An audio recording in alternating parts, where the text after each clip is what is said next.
Hello and welcome to the Lansar Assessor training session. So in this training session, what I'm going to be demonstrating is how to create an event, how to mark a user competent and complete the event to ensure completion data is pushed through correctly. And we'll go through, different ways of troubleshooting certain features as well.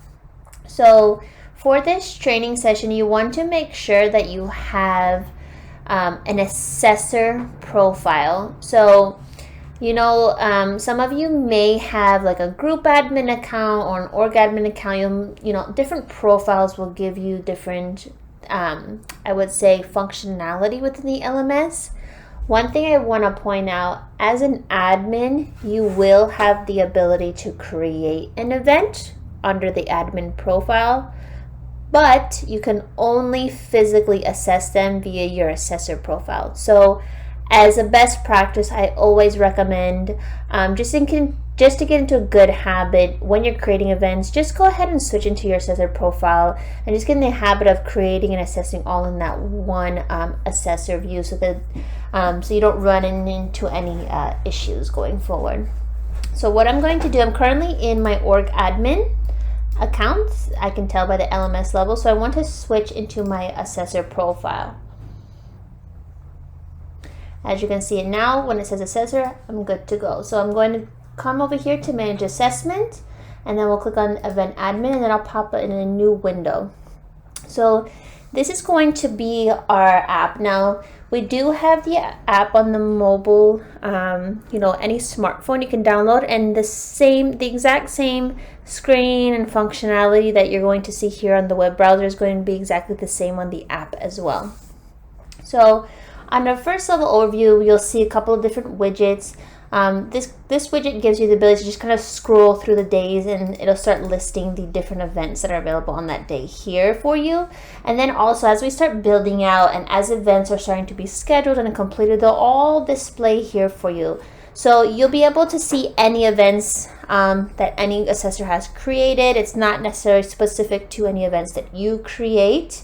It'll show you the start dates, the time, the name of the events, where they're located, so which regions and which clubs they're or what they're under, and then how many participants are currently enrolled into it, and the status of that event. So is it in a completed status or a scheduled status?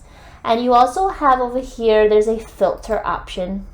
So when you first log in, it'll default based on your previous settings that you logged out with. So here you can always filter by your suborg, which is your club, or your events, which are just ones that you created, or incomplete events. So those are events that haven't yet been completed by an assessor and just in a scheduled status. For the purposes, I'm just going to leave them all unticked, so just display everything. And then over here, I'll show you the search button. So this will give you the ability to search for events by name, by the specific course that's being assessed in that event, by the club, or by the region. This will be helpful for you, because as you start going along creating events, this list down here will start to become really long. And then you also see there's a little search button here to search events by a participant name.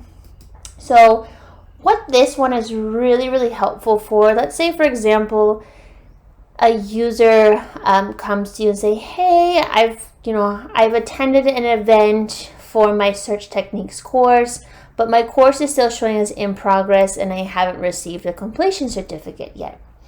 9 times out of 10, it might be because that event that user attended is still in a scheduled status and the assessor never actually marked the event complete.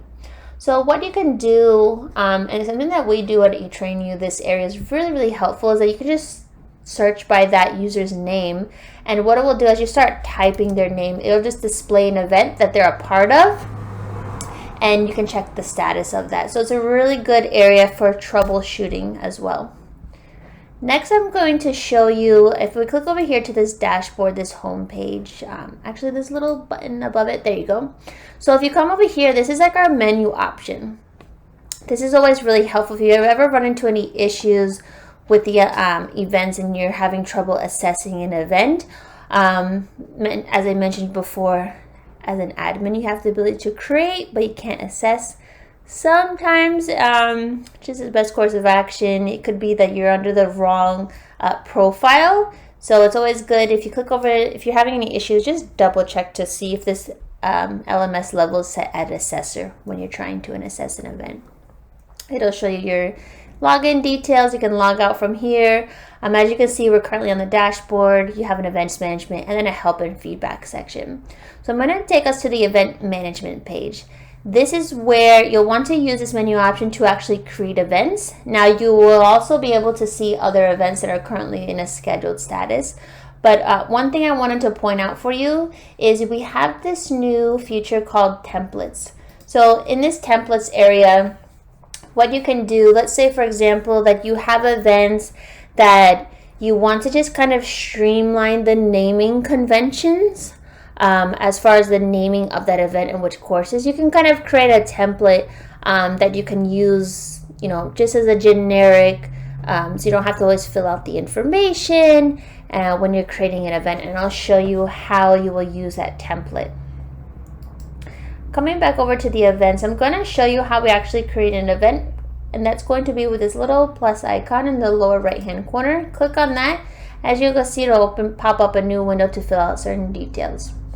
So as I mentioned before with the template, if you have one created, you'll be able to select that template here, and regardless of who creates that template, everybody will be able to have access to them as well. So we're going to go step by step in creating an event together. So the first requirement before you can actually move on to the other required fields with these asterisks, you'll always have to put in a sub-org.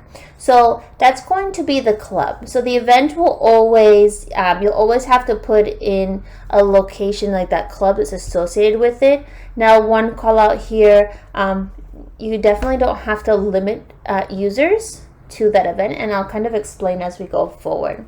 So for the purpose of this one, I'm just going to type in my demo sub-org. And as you see, as I start typing, it's going to start pre-filling the different clubs that's available. So that'll go the same for you. It'll show you the region and then the club associated with it as you start typing. Next, you'll want to go ahead and select the courses. So you'll want to select which courses are going to be assessed in this specific event. So currently we only have the one course called Search Techniques. So I'm just going to start typing that name of the course, and as you can see, it'll display for me to go ahead and click.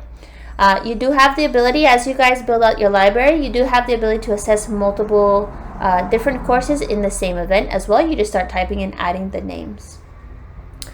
Next, right here, this will give you the ability, and it's an optional field, to limit the number of participants that can attend the event. So if you want to limit to only 10 people can enroll, you can put that here. If not, go ahead and leave it blank. Next, you have the ability to limit external participants. So if this is ticked, that means that only people who are part of that specific club are able to see that event to enroll into it. If this is unticked, that means that anybody within the Lancer organization has access to view and self-enroll into this event. Moving along, we have the event contact. So this is going to be the day of the event, who our users going to reach out to with any questions, and that may be you as the assessor or admin that's creating this event. If that's the case, this is a free text field. You can start typing in your name and email, or we have a smart feature here, use my details. If you click on that, it'll just pre-fill your name and email address for you. Next, we're going to move along to sessions. So what you'll want to do is, this is what's going to be an area that you'll put the name of the session or event here. And for the purpose, I'm just going to say a test event. And then you want to select the start date and the start date with the time and the end date. So I'm going to select today with an end time, so 8 a.m. to 11 a.m. And then I'm going to select the location. So this is run by Google Maps. So if you just start typing, it'll start pulling up the address that's close by, and you just go ahead and select the relative location. Now you do have an option to run video conferencing links like Zoom or Microsoft Teams. If you wanted to run a video webinar, you just simply click on the specific checkbox and paste that conferencing link here.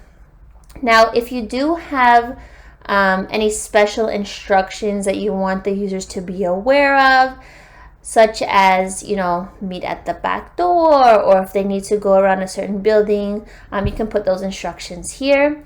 And then the next very important required piece is to list who are the assessors that's going to be assessing this event on that day. So you just simply start typing in the first name and it'll start displaying that person's name. Now, if you're typing an assessor's name and you notice that they're not coming in the search field, a couple of different reasons why. Either they have an account created, but they never actually logged in for the first time. So any account with eTrain, when it's created, you need to first log in at least one time to accept the T&C, those terms and conditions field.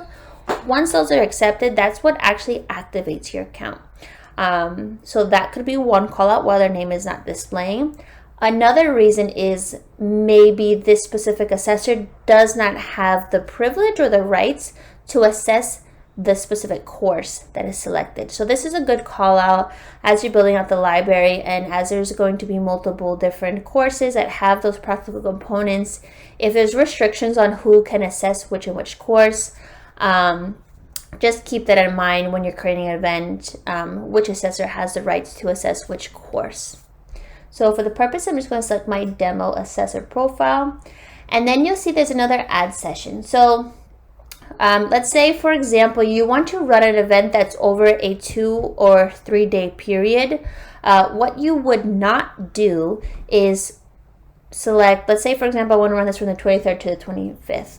I would not put my start date as the 23rd here and my end date the 25th here. What you would do is create separate sessions for it. So if you click on add session, that'll display a session 2 for you here, and then you just select the 24th, and then go on to create another session, a third session for the 25th as well. So that's what, and the reason why you would do that is because you'd want to give the ability for users to go and enroll into if you have them all as the one, it will not display separately for an individual. So if you create the separate sessions here, then it would give the users the ability to see on their training event calendar all of the events and all of the sessions that are created for that event.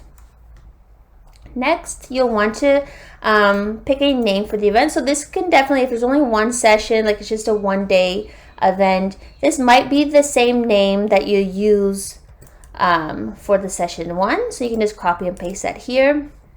I would say it's probably really important to stick to like a certain naming convention of your events and something that is relative for a user. So if I'm a member of Landstar and I'm checking my training event calendar, depending upon this name, it's going to stand out to me if that's relevant. So I would recommend using a naming convention that is maybe similar to the name of the course and maybe referencing a certain club name or abbreviation for that event. Next is a sample description. So if you want to put a specific description for a user, like what they can expect the day of that event, you can put that information here and they'll receive it in their notification email once they enroll. You also have the ability to add event resources. So if there's any special links or outside external websites that you want them to kind of review or have access to, you can put that here. You can also make this like these resources assessor only specific or for everybody as well. Next, you'll notice that we have the reminder notification. So it will always default for 1 day before and 1 week before. So this is what will happen is when it becomes this time frame, it'll send out an email notification to that participant reminding them of the event coming up. You also have the ability to edit this and add it for 2 weeks before as well. And then next you'll have another bucket here called post enrollment instructions. So this is after somebody has enrolled into the event. It can send them these specific instructions that you specify. So if they need to bring maybe a bottle of water or a towel to this event, you can put those instructions here for them. Next, we have a new field called expected documents. So let's say, for example, there is a requirement for this specific event to have maybe a photo ID as a requirement, or a child safety check certificate, any type of requirements. You can put those documents here. This is a completely optional field. It's not required. It's just want to call out that the different functionality is available to you. So if you do have something mandatory, you basically just type the name of that specific document, click mandatory. So as you're going through and assessing, when you get to the end of the event, there'll be an option for you as an assessor to upload those files to attach to the event for those users. I'm going to go ahead and delete that. Next, you have the ability to add a feedback survey link. So if you have any external surveys like SurveyMonkey or JotForm that you wanted to add to this event that is automatically emailed to users, you can simply just drop in that URL here. Next, I'll just quickly show you the advanced settings, a couple of two callouts here. So you have the ability to make an event private.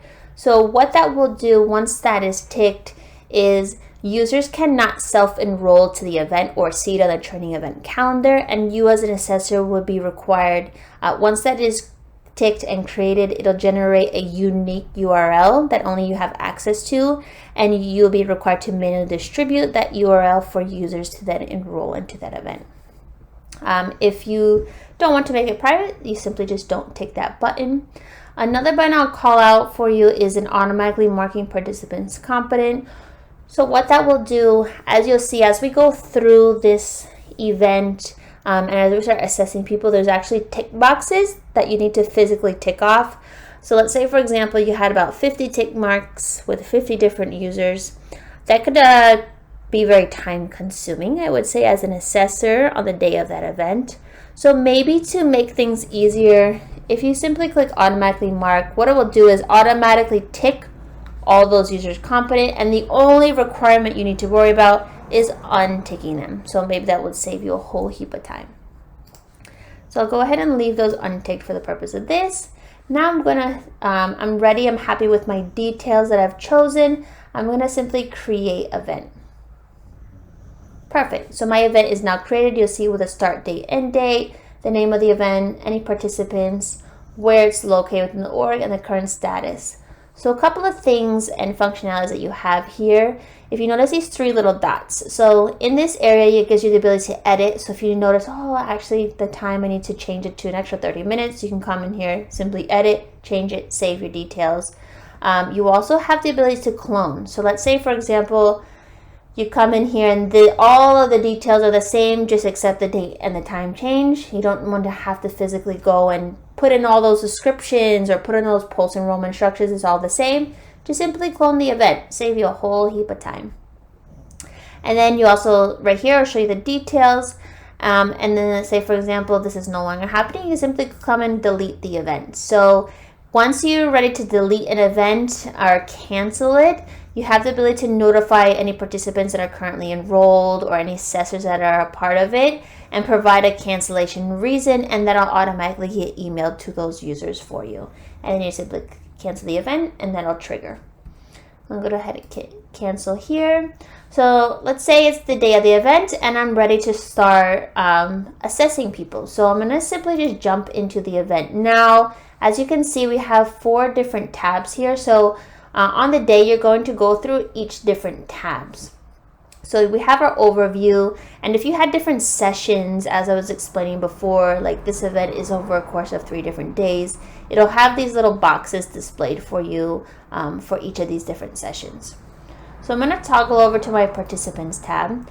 So anybody who has self-enrolled into this event, their names will automatically be displayed here, and you will be required to quote unquote sign them in. So let's say if somebody has enrolled, they walked up to you, you want to sign them in. If you see their name displayed but they're not in attendance, my recommendation would be not to sign them in, because then it would require you to assess them. So for the purposes of training, I'm going to go ahead and add a participant. Now, you do have the ability, and all of the events are always going to be set up in a way that somebody can self-enroll, and you also have the ability to add new people the day of the event, right? So if somebody walks up and says, oh, I didn't enroll, don't worry, you as an assessor can add them. So from this participants tab, simply come over to this plus icon, and as you can see, it'll give me the option to sign in a user. So you just simply start typing a first and last name. So I'm just gonna start typing in a Jane demo. There we go. As you can see, it'll have the first and last name, and it also will show me their username and email. So this is really helpful to verify that I'm selecting the correct participant in case somebody has the same name, like John Smith, really common name. I can always just double check by their username and email that I'm selecting the right person. So I'll simply select their name, and then it will, as the system is loading, it's registering if that person is eligible to be signed in. So one call out here with this search techniques course, there is prerequisite requirements. So this user must complete all of the induction courses before they can actually attend this event. So as you can see, it's telling me this person is not eligible. So you as an assessor can just relay that information back to that user before they can attend this event. Now I'm going to search for another user to sign in. Let's say John Demo. Perfect. As I can see, the check mark, he is eligible, he meets the requirements. So I'm going to go ahead and sign that user in. Perfect. So now that they're signed in, I'm ready to assess. So it's going to show all of the online learning modules that are associated with this bundle. So as you can see, you cannot actually tick them, but it's helpful to know if that user has done any of them. Now they are not a prerequisite, so you can still assess their competencies as well. Now, once you notice, you'll see that there's different competencies, the 1.206, 2, and 3. You just simply start ticking the boxes, and this is what's pushing back that data to the LMS for these individual competencies. Next, you'll move over once you're all done with this area and you've ticked off all of the users and verified who has completed what. You just simply come over to the status tab, and as you can see, this user will then be from an incomplete to a completed participant status. So incomplete is meaning that they have not done all of the competencies for that course. So if I go back, you'll notice that we're only doing the face-to-face today. They haven't actually done the online yet. So that's why this user is still sitting in an incomplete status. So until they do the online, then they'll be in that completed status. And then here, as I was mentioning, if you have any documents to upload that you made as a requirement prior when creating the event, you can just upload those files here. Now, another thing I would like to call out, if I come back to this Assess tab, let's say, for example, John has only done 126.01 and 3, and he didn't actually pass the 02. Let me just untick this. As you can see, I'll just leave the 3 and the 1 ticked. Now, let's say, for example, this person, they didn't complete the second one. You as an assessor, you would not want to hold up the event from being completed. Simply what you would do is just complete that event, and all of the information is always saved. And if that person wants to come back on another day to do that other competency, the system would recognize that they've already done the other two. You just add them to a new event and then simply tick for that missing one, and that will save the completion data for them. And then next, what you'll want to do, sorry, I think my screen, because of the white, but there is 3 little dots that usually display here. As you can see, my cursor is picking up on the word, the area. I think I'll just, might be a little glitch, but basically there's 3 little dots that do display here that will give you the ability to edit, clone, or delete the event. And then you also have the ability to mark the event complete for here. So this is a very, very important step as an assessor. So this is what's actually going to push back that completion data for you. So once you click this, it'll display, are you sure you want to complete this event, it'll put it into a read-only state. So one call out here is once you complete an event, that's it. It's done. It's closed. You cannot reverse it. Even if you send an email to our help desk, we do not have the ability to, I would say, revert back an event status. Unfortunately, once it's completed, it's a final. Once it's completed, it is a final movement for that specific event. So you want to make sure that everything is accurate for your data before you complete. Then once you complete it, it puts it into a read-only state. So this event is a read-only state as it is in a completed status. You'll still be able to go through and check everything, but it's done. Another thing I'll show you probably under this participants, let's say for example, you just wanted to have like an attendance sheet. If you simply come over here, and there should be 3 little dots here. Simply click on this, and as you can see, you have the ability to email everybody, and you also have the ability to pull an attendance sheet. So if we click on an attendance sheet, what that will do is generate a PDF that's in that Lansar branding. Just a much more compliance driven type of document. It'll display everybody who's attended that event. If there was different sessions, it'll display that here. You can require candidates to sign it. You can require a trainer and the date. So this is just a really nice area for any compliance driven pieces as far as these events to keep track of. You do have the ability to pull this attendance sheet as well from the LMS. Next, I'll just simply come back over to the menu option and show you with the little question mark. You have access to our help desk and submit a request. So this will send to our Zendesk. If there's any technical issues that you run into, simply just reach out to our team. One call out, if you're running into any issues within events, I would recommend to send us a request before you complete it. Just because as a best practice, as I mentioned, once you complete it, we cannot undo it. So if you run into any issues, just reach out to us before you mark that event in a completed status. I'll come over here to the exit button, bring us back to our home page. So that definitely concludes the assessor training session. I know that was a lot of information, but we do have different resource guides available to you. And let me just go ahead and bring you to our help center. So I mentioned in other videos the different user guides from our support center. As you can see, Assess App User Guide. Everything I covered today has step-by-step instructions with different screenshots that you can always use as a reference going forward as well. Thank you, everybody. Have a great day.